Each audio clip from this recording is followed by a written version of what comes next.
You know that friend we've all had? The one who is just great on their own, talented, smart, got their life together. Mhm. But they have this one blind spot. They keep dating the absolute worst people. Oh, yeah. I know that person. Or they keep going into business with partners who are just, clearly walking disasters. And you're on the sidelines just screaming, don't do it! But they do it anyway. And then it all falls apart. Inevitably, it crashes and burns every single time. It's the universal good person, bad company trope. We see it in high school. We see it in Silicon Valley boardrooms. And apparently we see it in ancient Iron Age geopolitics. Exactly.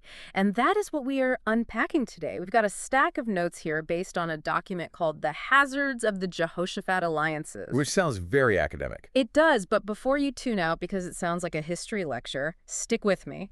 This is not just a list of dates. It's practically a psychological profile of a leader who just couldn't say no. It really is a case study on boundaries, The source material analyzes King Jehoshaphat, who by all accounts was a good guy leader, and his repeated, almost compulsive need to align himself with the kings of the north.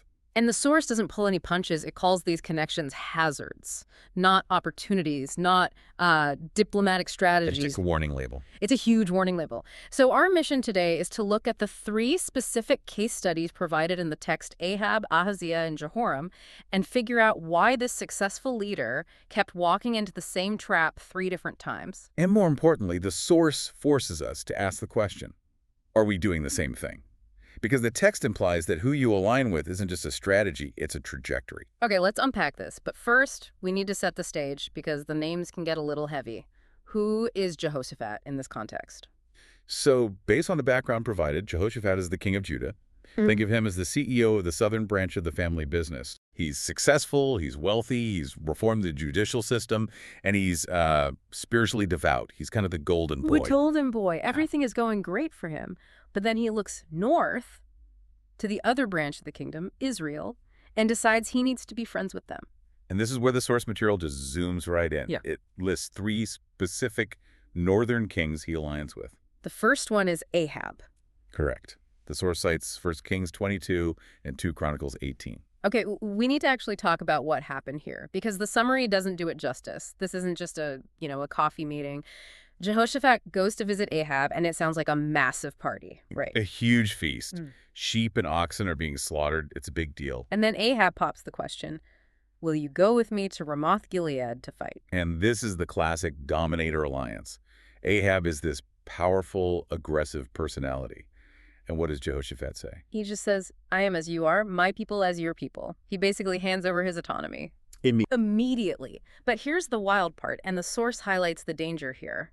Ahab totally plays him. They go into battle, and Ahab says, hey, I'm going to disguise myself as a regular soldier. But you wear your royal robes. Think about that for a second. That is a massive red flag. Huge. Your partner is saying, I want to be anonymous, but I want you to look like a target. And Jehoshaphat agrees to it. He rides out there looking like the king, drawing all the fire, while Ahab hides. It's insane. The source mentions he's surrounded, barely escapes with his life.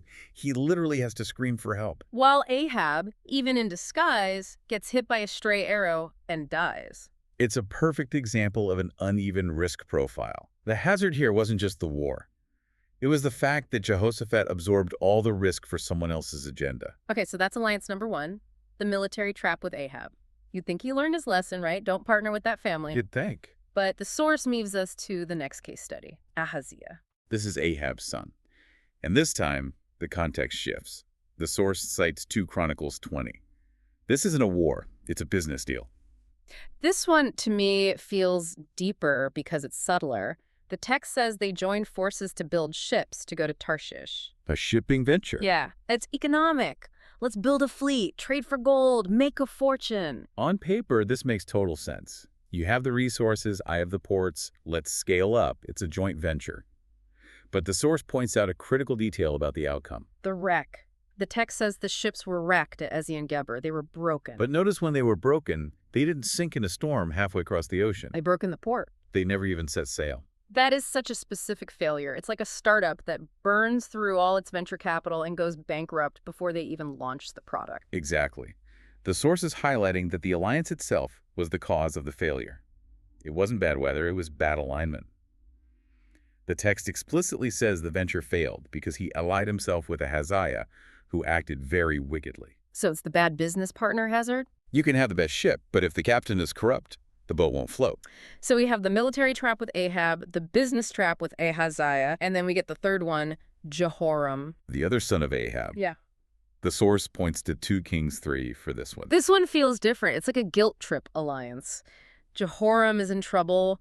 Mesha, the king of Moab, has rebelled, and he calls up Jehoshaphat and asks for help. And what does he say? The exact same thing he gave the dad. I am as you are, my people as your people. It's like he's running a script. It's a reflex. But look at the hazard here. It's different. They go marching through the wilderness of Edom to attack Moab, and what happens? They run out of water. Yep. The text says there was no water for the army or the animals. They are dying of thirst before they even see the enemy. This is the logistics drain. When you align with the wrong leadership, you spend all your resources just trying to survive the journey. You're exhausted before the battle even starts. He's dragging his army through a desert because his partner picked a bad route. That's it. That is a brilliant distinction. So Ahab tried to get him killed. Ahaziah tanked his investment. And Jehoram just drained him dry. And that's why the source groups them together. They're different flavors of the same poison. So we have the lineup. Now, the source pivots to analysis, and it asks a question that, frankly, I struggled with at first. It asks, which alliance was most spiritually dangerous? It's a provocative question. I mean, my gut reaction is Ahab. The guy almost died. An arrow whizzing past your head feels pretty dangerous. That's physical danger, for sure. But the source specifies spiritual danger. In a modern context, we might call this mission drift or, core value erosion. Okay, unpack that. Mission drift. Think about it. With Ahab, the danger was obvious, it was loud. But look at the Ahaziah alliance, the shipping business. That's much quieter. It's just money. It's just commerce. Right. But the text says Jehoshaphat joined himself with Ahaziah. The Hebrew implication there is a deep bonding, a coupling. So you're saying the business deal might be more dangerous because your guard is down? Precisely. When someone points a sword at you, you put up a shield. When someone hands you a contract and a glass of champagne, you lean in. The source seems to imply that the spiritual danger, the corruption of Jehoshaphat's values, was arguably higher in the peaceful business deal than in the chaotic war. Because in the war, he knew he was in trouble. He was screaming for his life. In the business deal, he probably thought he was just being smart. Right. And that brings us to you, the listener. Think about your own life. Who is the Ahaziah in your world? The partnership that looks profitable, looks safe, but is slowly causing you to compromise on your ethics or your mission. That's the silent killer. It is. That leads right into the biggest debate in this text. And honestly, I want to push back on the source here a little bit. On the good intentions section. Yes. The source asks, can good intentions justify bad alliances? And look, I get where it's going, but in the real world, especially in leadership, don't we have to engage? I might partner with a company that isn't perfect because I think I can influence them. The optimist view. I think I'm going to go in there and be the light. I'm going to change the culture from the inside. Is that really so wrong? It's not wrong to have the hope. But the source is asking us to look at the data. Did Jehoshaphat change Ahab? No. Ahab died exactly as he lived. Did he change Ahaziah? No. Did he change Jehoram? No, Jehoram was still doing the same stuff later on. That is the hard reality the source forces us to confront. We overestimate our ability to influence, and we underestimate the power of the environment. There's a concept in lifeguarding. If a drowning victim is thrashing too hard, you don't grab them. Why? Because they'll pull you under with them. Exactly. They don't mean to kill you. Their intention is just to breathe. But the mechanics of the situation mean that if you couple yourself to them, you both drown. The source argues that hazard is an objective reality regardless of your subjective intention. So if I answer yes, my good intentions justify this, I'm basically betting that I'm strong enough to outswim the anchor I just tied to my leg. And history, at least in this case, suggests it is a very bad bet. Oof. Okay, that puts a damper on my I can fix him strategy. But let's make this concrete. The source asks for modern equivalents. It lists political, ministerial, and business. Right. Instead of just listing them, I want to build a scenario. Let's do it. Okay. Imagine you're running a clean tech startup. You make, I don't know, solar panels that are 100% recyclable. Your whole brand is ethical energy. You are Jehoshaphat. Okay. Doing well. Yeah. Profitable. You're doing great. Enter the Northern King. Here you go. Enter megacorp Ahab. They're massive fossil fuel conglomerate. They have a history of oil spills, covering up climate data, the works.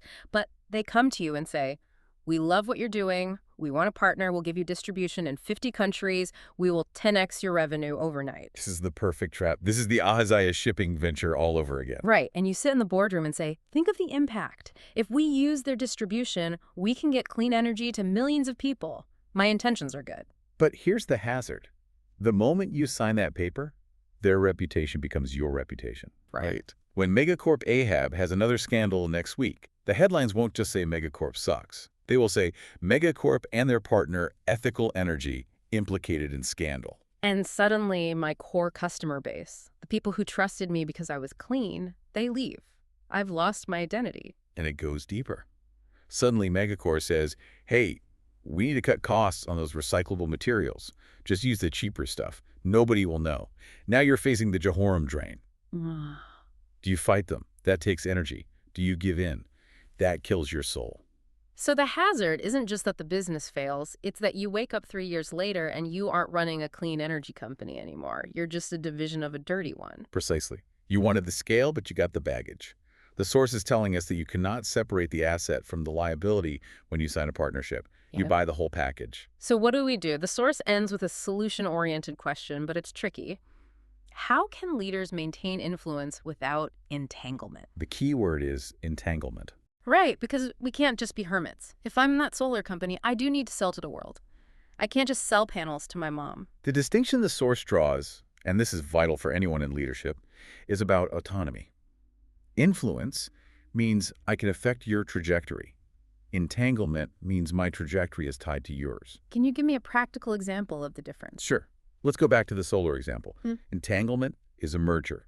It's a joint venture where they own 51% of your stock. You can't leave. You can't say no. And influence? Influence is a contract. I will sell you these panels, but I remain an independent entity. I can walk away if you violate my values. It's having an exit ramp. The exit ramp. That's huge. If you cannot walk away from the table, you are not negotiating. You are begging. Jehoshaphat, in these stories, kept putting himself in positions where he couldn't walk away. He was on the battlefield wearing the robes. He was on the ships. He was trapped. He didn't build in an exit ramp. He welded the doors shut. He did. So for you listening, the challenge is this. Check your contracts.